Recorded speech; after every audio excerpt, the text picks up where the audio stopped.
Primeira foi com Barnabé, e nessa primeira viagem que ele fez com Barnabé, ele pregou 3 anos na Ásia e abriu muitas igrejas. Agora, nessa segunda viagem, ele não foi com Barnabé, até por uma discussão, que nós não vamos entrar em detalhe, porque isso acontece também, e ele levou Silas. E essa viagem, ela tinha um propósito. O propósito era visitar as outras igrejas que foram abertas, e assim ele fez. Mas depois desse período, ele começou a pregar em outra região, aos Tessalônicos. E ali, quando ele estava pregando com Silas, houve uma perseguição, ele teve que fugir. Ele fugiu e ele foi para Bereia. E ali, pregando em Bereia, a perseguição ainda foi maior. Ao ponto, irmãos, porque a perseguição agora, ela se virou somente para o apóstolo Paulo. Então o texto aqui em Atos vai nos dizer que a perseguição foi tão grande que os irmãos levaram o apóstolo Paulo para Atenas, e Silas ficou em Bereia. Silas ficou em Bereia com Timóteo. Por isso que o texto que nós lemos está escrito: enquanto Paulo os esperava em Atenas, o seu espírito se revoltava em face da idolatria dominante na cidade. Então Paulo ficou lá em Atenas. Então não foi proposital que ele foi para Atenas. A situação os levou a ir a Atenas. Glória a Deus. Mas tudo acontece, né, para que a obra de Deus aconteça. Louvado seja o nome do Senhor.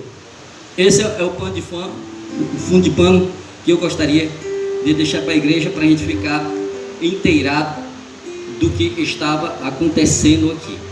Louvado seja o nome do Senhor. O primeiro ponto aqui que eu quero trazer para a igreja, até correndo um pouco, por causa do tempo. O primeiro ponto é de uma atitude importante de um missionário, é revoltar-se contra o pecado. Louvado seja o nome do Senhor. Tem um versículo na Bíblia, em Romanos 12, que diz que nós não devemos nos conformar com esta era. Não vos conformeis com este século. Louvado seja o nome do Senhor. Essa é a primeira atitude de um missionário. Por isso que está escrito no verso 16: o seu espírito se revoltava em face da idolatria dominante naquela cidade. Atenas era uma cidade idólatra. Onde você andava, nos jardins, nas casas, nas praças. Porque Paulo, quando chegou em Atenas, ele não foi logo pregar, não. Ele foi espiar a terra. Sozinho, irmão. O seu companheiro não estava lá. Timóteo não pôde acompanhá-lo, ninguém. Como eu falei, ele estava ali, não propositalmente, mas lógico, Deus o conduzira àquela situação. E um dos lugares que ele foi na praça. E ali ele viu muitos altares. E ele encontrou um altar que estava escrito: o Deus desconhecido. E ali ele gravou na mente. E ali já sentiu a inspiração de Deus. Louvado seja o nome do Senhor. Já criou aqui uma mensagem na mente dele. Olha aí. Porque aquele povo, irmão, era tão idólatra, a Grécia antiga, que eles adoravam 365 deuses. Para cada dia do ano, um Deus. E como não bastasse, construíram lá um altar sem Deus. Colocaram lá uma placa: o Deus desconhecido.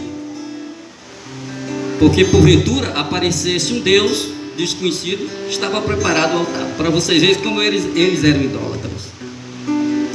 Mas isso, diz o texto, que isso é uma atitude de um bom missionário.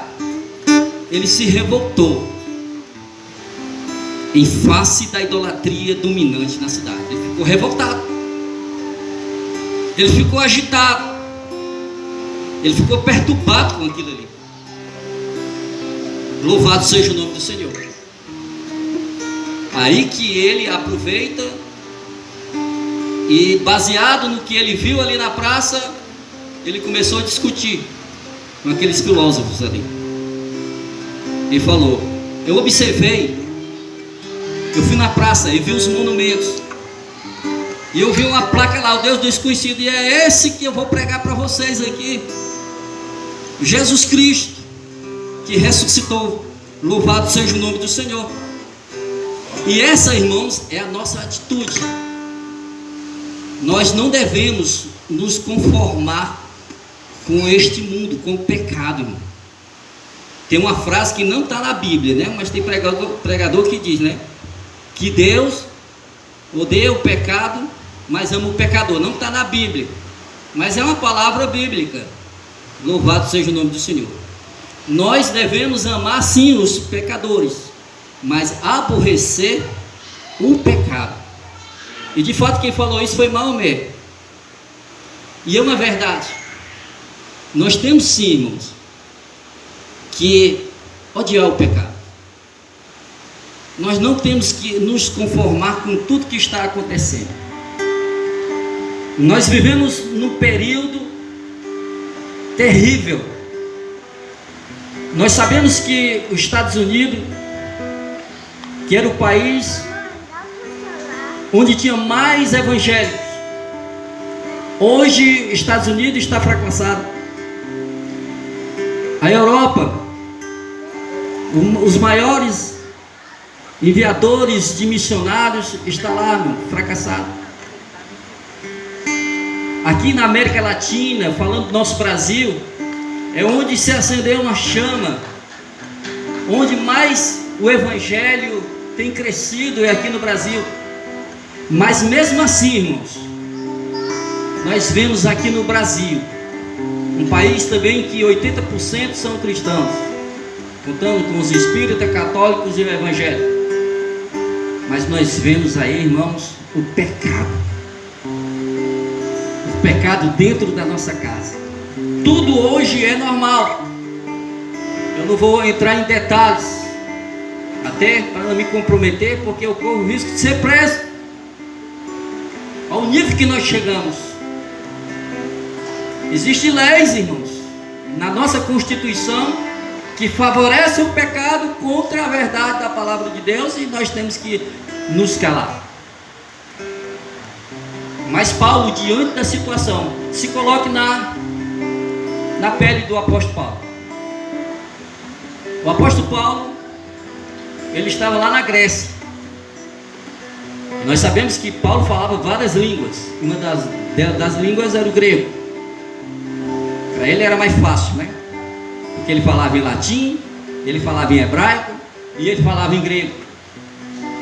Sozinho, irmãos, num país dominado pela idolatria, sem conhecer ninguém. Um desafio muito grande, né, para um missionário. Porque pregar para um país como o nosso, que é laico, né? Aqui nós temos a liberdade de expressão, a Constituição nos ampara, a nossa instituição, nós somos amparados, ninguém pode entrar aqui, porque se nós denunciarmos, aquela pessoa é presa, porque ninguém pode fechar essas portas, porque nós estamos amparados pela Constituição. Então nós temos liberdade de pregar o evangelho. Estamos proibindo também de pregar nas praças, viu? Existem leis aí no Congresso, para que não façamos mais culto campal e não venhamos mais visitar as casas. Vocês sabiam que isso aí já está lá no Congresso para ser aprovado? Agora se coloque na situação desse missionário Paulo,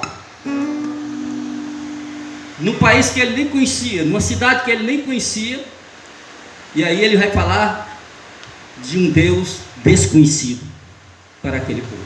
Louvado seja o nome do Senhor. E nós sabemos que os gregos, ele é conhecido pelas sabedorias, homens sábios, filósofos. Os maiores filósofos que até hoje se estudam nas escolas, né?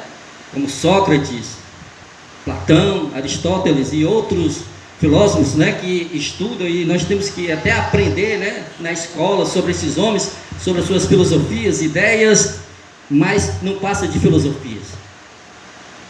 E Paulo teve que confrontar esses homens. A Bíblia fala de 2 grupos, a qual Paulo discutiu com eles. O grupo epicureus,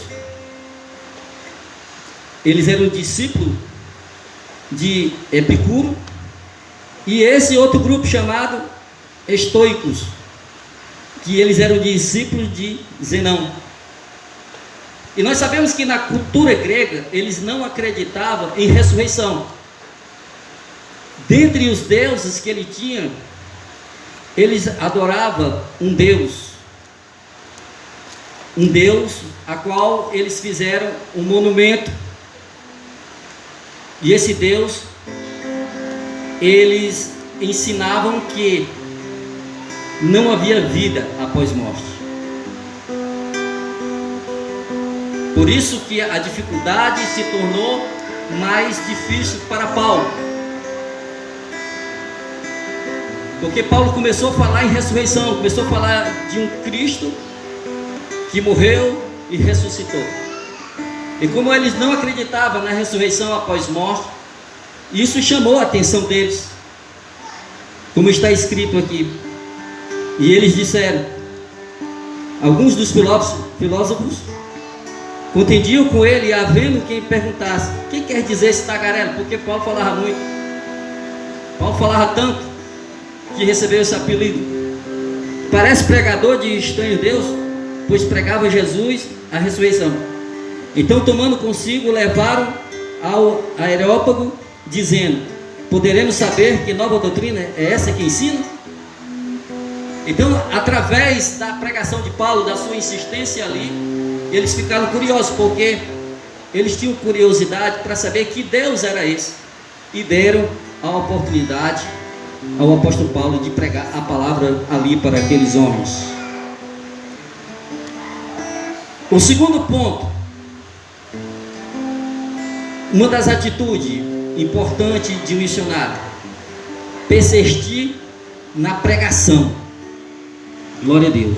No verso 17, por isso dissertava na sinagoga entre judeus e os gentios piedosos, e também na praça todos os dias entre os que se encontravam ali.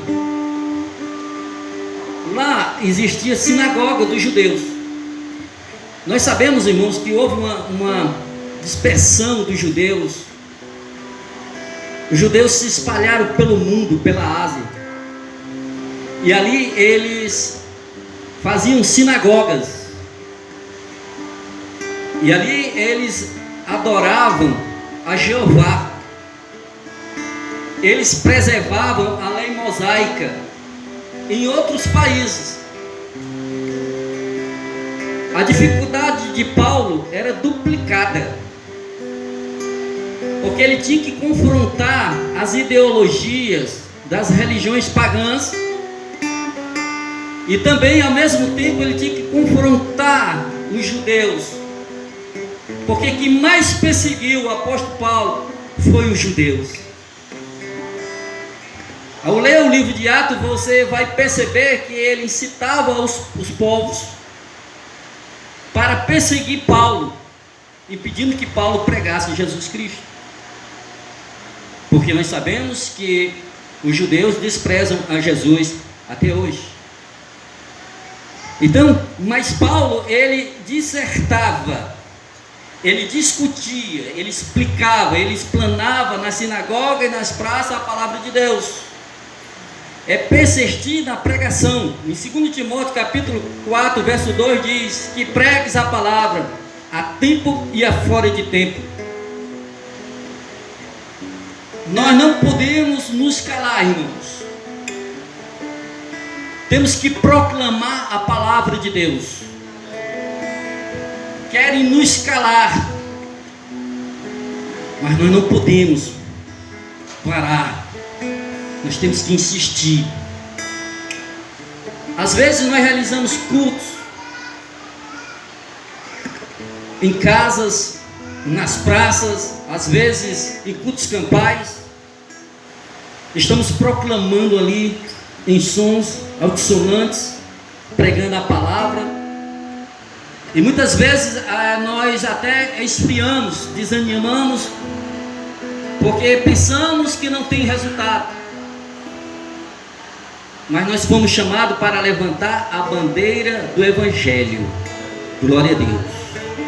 E eu estou trazendo essa palavra aqui para animar a mocidade, para animar as damas e os cavalheiros desta igreja, para que nós venhamos proclamar a palavra, porque nós estamos num projeto, junto com o missionário desta igreja, o líder de missão. Desse mês de agosto até dezembro, nós pregar a palavra, a tempo e a fora de tempo. Eu não sou contra, irmãos, nenhum tipo de pregação, porque Paulo mesmo diz que não importa a forma que o evangelho seja pregado. Interessante que todas as vezes que eu vou falar de pregação, eu me lembro do irmão, do senhor do ônibus, aquele senhor que todo mundo conhece. Eu vou mandar vocês levantar a mão não, mas eu sei que todos conhecem, aquele que fica dentro do ônibus dizendo: Jesus te ama. Todos já viram, irmão. Irmão, foi notório ou não é notório? Ele criou a marca dele, irmão. Glória a Deus. Aquele homem criou a marca dele, da forma dele. Eu vou recriminar o homem daquele? Jesus te ama. Ele já tem bem 80 e tantos anos, mas ele prega a palavra. Ele persiste, irmão, em pregar a palavra. O nosso querido Leôncio trouxe a palavra aqui em Atos capítulo 2. E nesse texto também, meu querido irmão, fala que a igreja, ela se tornou notória em persistir. E nós só as pessoas vão nos notar quando nós persistirmos. Glória a Deus. Como eu disse, eu não recrimino nenhuma forma de pregar o evangelho, seja entregando panfletos, seja você batendo nas casas e pregando, não importa. Não importa que você vá com a fila de um posto de saúde, dentro de um ônibus, não importa. Tudo é válido. O importante é que essa palavra seja pregada, e no final dessa mensagem você vai entender. Lá no final, na conclusão, você vai entender o que eu estou falando aqui. Porque o apóstolo Paulo vai dizer em Coríntios que um planta e o outro rega, mas quem dá o crescimento é Deus, pelo Espírito Santo. Porque Jesus falou: quem convence um homem não é você, quem convence o homem é o Espírito Santo. E o que é que nós somos? Apenas um canal. Nós somos apenas o mensageiro, a voz que clama do deserto. Irmão, não se preocupe. Fez um culto campal, saiu para fazer uma visita, saiu para pregar o evangelho, não colheu nenhum fruto, não volte chorando não. Glória a Deus, a semente foi plantada, isso é que importa. E Paulo, ele persistia ali, ele ia para a sinagoga confrontar os judeus, depois ia para as praças confrontar os atenienses, os pagãos, apresentando Jesus ressuscitado. E a Bíblia diz que os judeus, eles se escandalizam de Cristo. A mensagem da cruz é escândalo para os judeus. A mensagem da cruz é loucura para os gregos. Está escrito na palavra. Mas aprove a Deus salvar os crentes pela loucura da pregação. Loucura, irmão, porque você está pregando de um homem que morreu e ao terceiro dia ressuscitou. e morreu para te salvar no teu lugar. Agora, para que essa mensagem ela adentre aos corações, na mente das pessoas, tem pessoas que adoram outros deuses, como eram esses homens dessa cidade, e como eles iriam acreditar nessa mensagem? Parecia-lhes loucura. Quem é esse tagarela aí? Quem é esse tagarela? Persistência, irmão. Glória a Deus. Em 2007, eu recebi uma oportunidade, eu, a minha esposa e o meu sobrinho Glailson, porque eu tenho que falar do Timóteo, né? Glailson era meu Timóteo. Eu recebi uma incumbência da igreja, eu era da Igreja de Deus no Brasil. E o pastor me incumbiu de ser responsável de missão. E eu disse, meu Deus, eu vou pregar esse evangelho aonde? Já sei. Eu vou num local onde ninguém quer ir, igreja nenhuma quer se instalar, que era daquela Avenida Padre Cícero, do conjunto metropolitano, só lama e areia. E quando nós chegávamos lá nas casas, irmão, é incrível, naquela época, em 2007, era tão precário que eu chegava na igreja para orar, eu não conseguia orar por mim, eu creio que minha esposa do mesmo jeito. Eu me lembro como fosse hoje, o sofá deles era feito de areia, a cama era areia, a pobreza. E eu não só pregava o evangelho, nós fazíamos trabalho de filantropia. Irmão, eu arranjava fogão velho, móveis, tudo que eu encontrava eu pedia, e eu entregava lá para eles. Eu fazia feira, entregava a eles. Durante 7 meses nós fizemos um evangelho intenso. Esse é o segredo de você abrir uma igreja. Eu digo logo, é abrir uma igreja, não é só pregar o evangelho. Porque Paulo, quando pregava numa cidade assim, numa localidade, o intuito dele era abrir uma igreja. Tanto que ele abriu várias igrejas. Você se torna notório, como está escrito em Atos capítulo 2. Na época eu era só diácono, mas quando eu entrava lá, os meninos corriam atrás do meu carro, eu tinha um carro vermelho. Aquele monte de menino correndo atrás do carro, dizendo, pastor, pastor, pastor. Eu fiquei conhecido ali, eu e a Fabiana.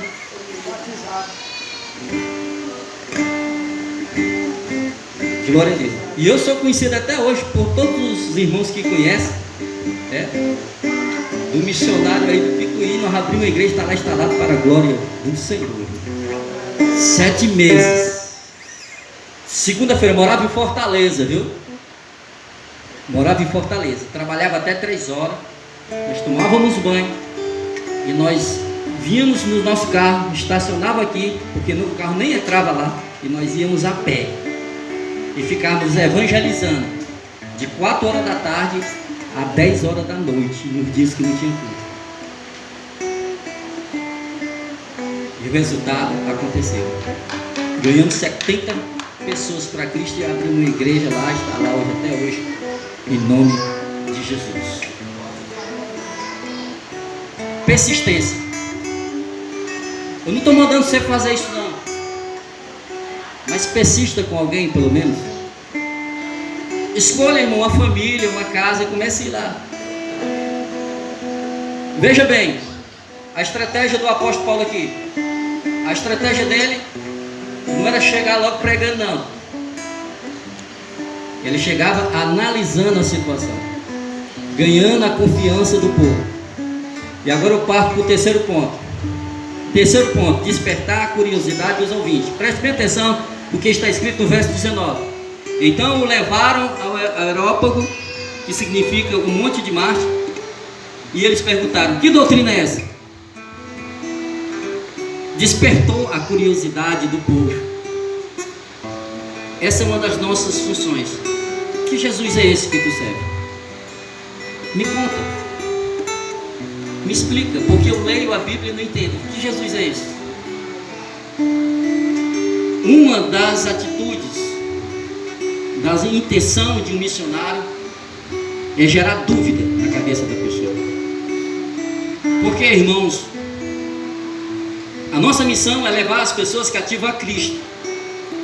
Está escrito em Coríntios, no 2 Coríntios, e vai falar o texto que existe uma muralha na mente das pessoas. Além de haver essa muralha, existe também a altivez dos corações duros. E como adentrar esta muralha? Como entrar na mente de uma pessoa? Como você conseguirá levar Cristo à mente daquela pessoa que está com a mente cauterizada? E ele diz na nossa cara: eu nasci católico e vou morrer católico. Eles dizem assim. Então eles têm toda uma crendice do passado, de religiões, de tradições. E como você vai adentrar a mente desta pessoa?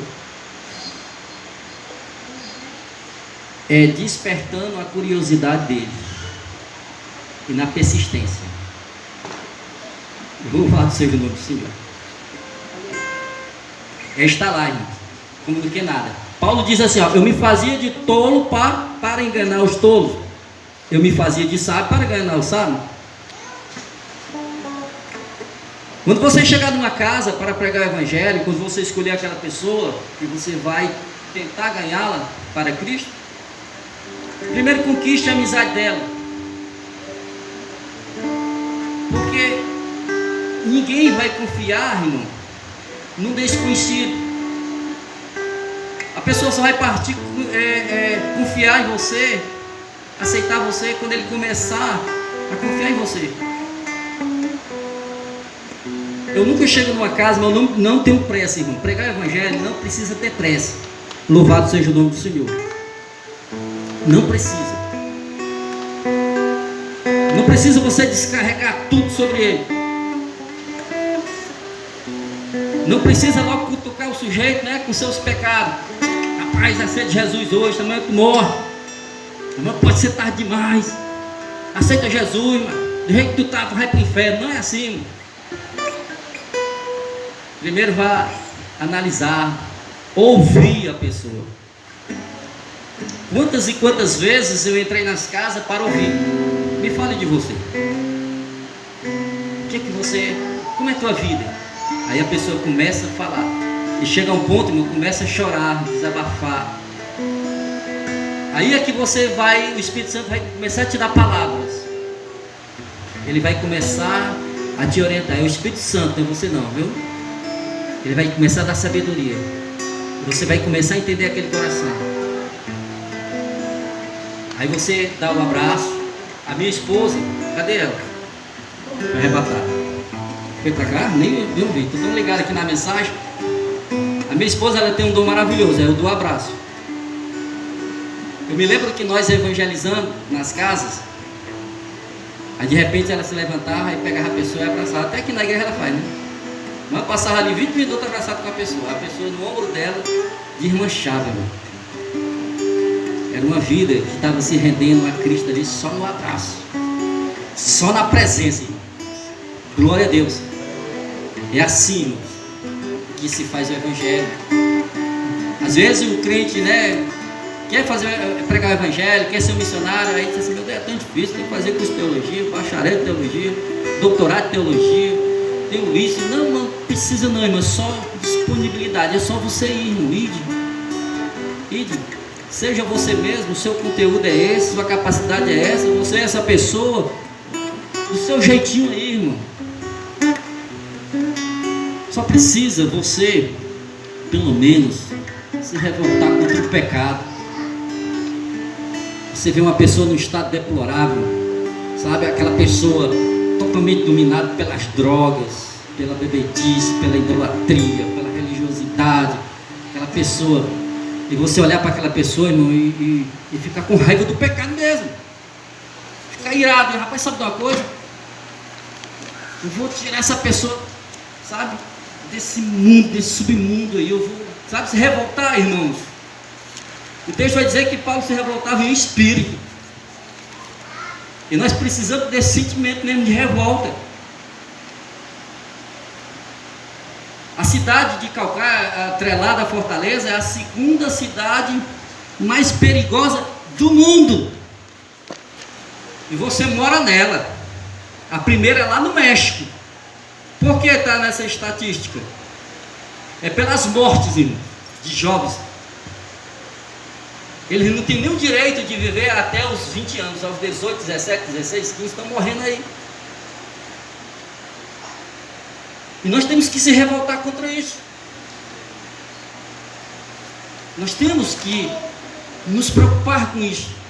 São vidas que estão perecendo, indo para o inferno. A boca do Seol, está escrito lá em Provérbios, ela está lá, irmão, aberta, engolindo aqueles que morrem sem Deus, sem Pai, sem salvação. Conclusão, para terminar no tempo. Eu poderia, ser mais aqui, explicar mais coisas, mas o tempo, e eu gosto de respeitar o horário. A conclusão, precisamos de um fio. Eu sempre falo isso para o missionário ali, Leandro, que está nessa missão este ano. Precisamos de um fio. Esta é a conclusão da mensagem.